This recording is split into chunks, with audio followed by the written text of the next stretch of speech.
Hi, it's Angela Critters. Well, we're going to make something so good today, you're not going to believe it. It's called a cinnamon roll poke cake. And you know that I love a cake made with a cake mix. So I made my cake first. In this poke cake, you make really big holes. I used the bottom of a wooden spoon. See how big the holes are? And we're going to make a cinnamon filling with a can of sweetened condensed milk. It's sweet, but it's for cinnamon rolls. It has to be sweet. And then we've got half of a cup of packed light brown sugar. And I already put in just a hint of salt. Then we've got some cinnamon.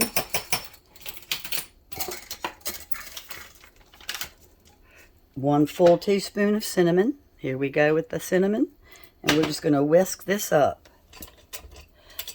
If you've never had a poke cake, what you do is you bake your cake and then you poke lots of little holes in it. And like some poke cakes, you pour Jell-O over the holes. But this one, you make the great big holes because we're going to be stuffing with my spatula this sweetened condensed milk brown sugar filling into the holes. It's so good. So my husband special requested this, and I did not have a white cake.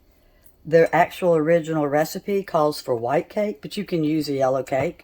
So I used a yellow butter cake by Pillsbury. All right, so we've got all of our milk out. I don't want to waste any of this good milk.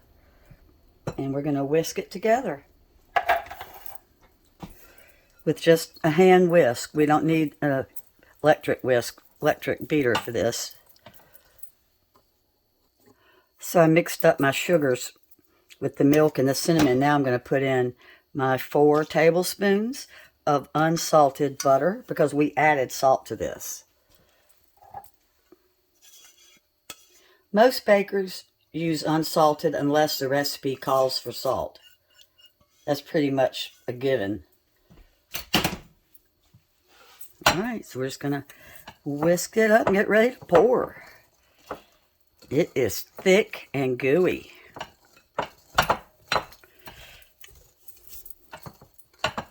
And this really does taste like a Cinabon cinnamon roll from Cinabon. Except you didn't have to pay $5. Well, it's probably more than that now.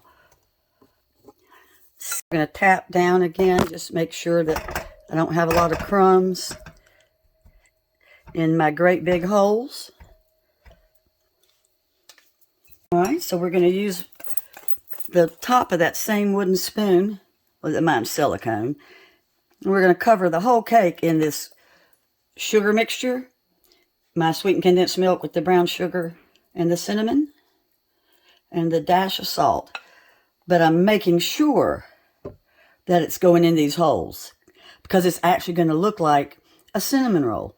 Each piece that you cut should have like some cinnamon running through it.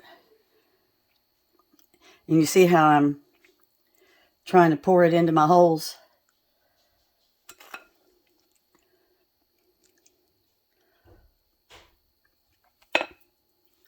I'm using my spatula and I'm really poking the icing down in these holes. And as it sits a little bit, you'll see how not the icing, but the filling starts to fill up the holes. And then you can scrape it off from like the center of the cake and put more into the holes.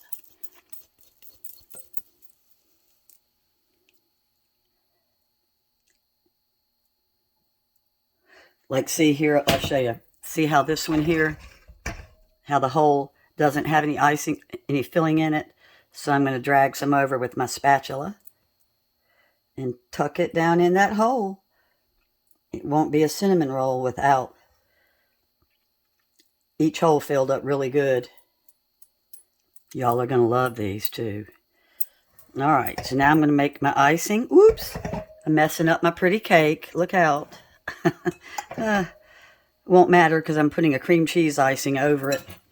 Nobody's going to see the filling layer.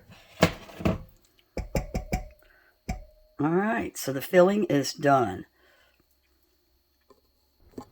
Well, I've got 8 ounces of softened cream cheese, and it has to be a brick. You don't use the round cream cheese. And then I've got 4 tablespoons of salted butter under there, and I'm going to blend the two together with my mixer.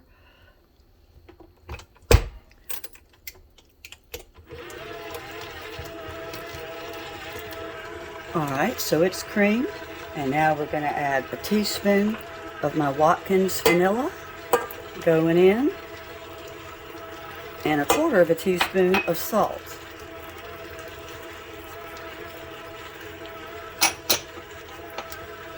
Now I'm going to start adding some powdered sugar. This is going to be a thick icing, so it's only 3 cups of powdered sugar. This recipe, sometimes I use 4 cups, but for this cake I use 3 cups. I'm going to add a little bit at a time.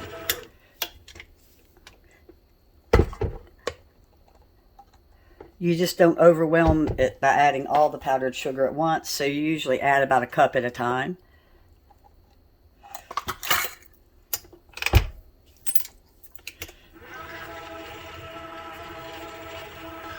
Always remember to push your cream cheese and your powdered sugar down a couple times.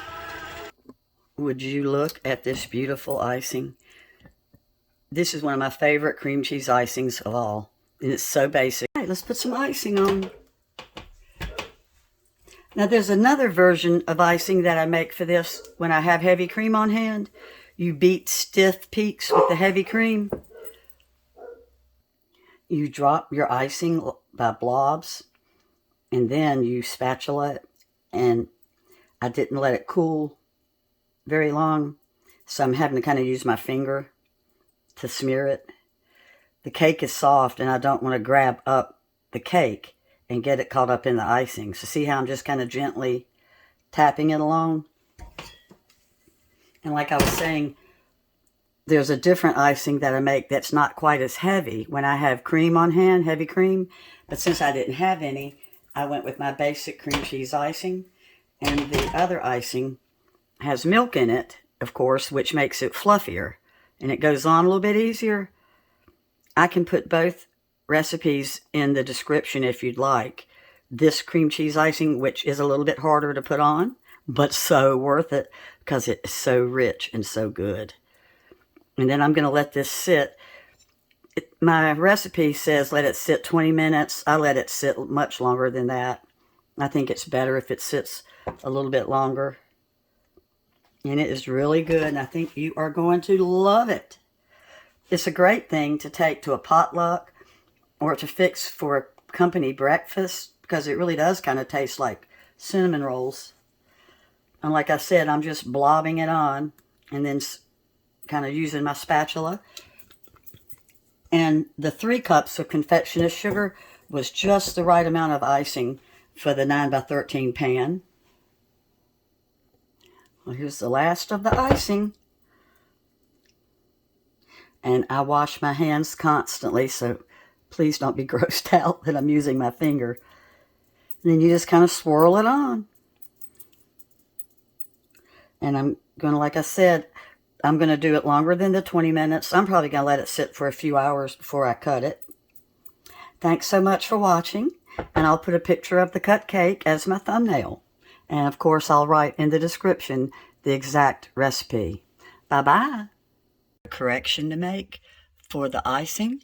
That was unsalted butter, not salted butter, because I added salt to the recipe.